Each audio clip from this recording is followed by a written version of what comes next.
రోజు మనం తినే ఆహారంలో పప్పు ధాన్యాలు చేర్చుకోవడం అత్యవసరం. ఆరోగ్యాన్ని కాపాడుకోవాలంటే మంచి పోషకమైన ఆహారం తీసుకోవడం ముఖ్యం. పప్పు ధాన్యాలు అత్యంత పోషకమైన ఆహారాల్లో ఒకటి.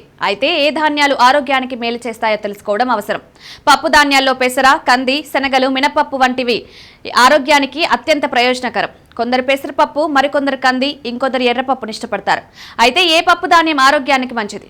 పెసరపప్పు భారతీయ వంటల్లో విస్తృతంగా ఉపయోగించే, సులభంగా జీర్ణమవుతుంది. బరువు తగ్గడానికి ఇది చాలా ఉపయోగకరంగా ఉంటుంది. గర్భిణీ స్త్రీలకు ఎంతో మంచిది. కొలెస్ట్రాల్ తగ్గిస్తుంది. కందిపప్పులో ప్రోటీన్, ఫైబర్, ఐరన్, పొటాషియం పుష్కలంగా ఉంటాయి. జీర్ణ వ్యవస్థను బలపరుస్తాయి.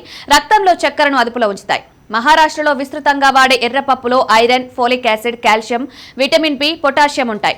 మలబద్ధకాన్ని తగ్గిస్తాయి. గుండె జబ్బులు, స్ట్రోక్ ప్రమాదాన్ని తగ్గిస్తుంది. గర్భిణీ స్త్రీలకు ఉపయోగకరంగా ఉంటుంది. మినపప్పు ఇడ్లీ, దోశ, వడ్లు వాటికి విస్తృతంగా వాడతారు. దీంట్లో ఐరన్ శాతం ఎక్కువగా ఉంటుంది. చర్మకాంతికి ఉపయోగపడుతుంది. శనగపప్పులో ప్రోటీన్, ఫైబర్, ఖనిజాలు పుష్కలంగా ఉంటాయి. మధుమేహ రోగులకు ప్రయోజనకరం. కొలెస్ట్రాల్ తగ్గిస్తుంది. రక్తహీనత, కామెర్లు, మలబద్ధకాన్ని తగ్గిస్తుంది.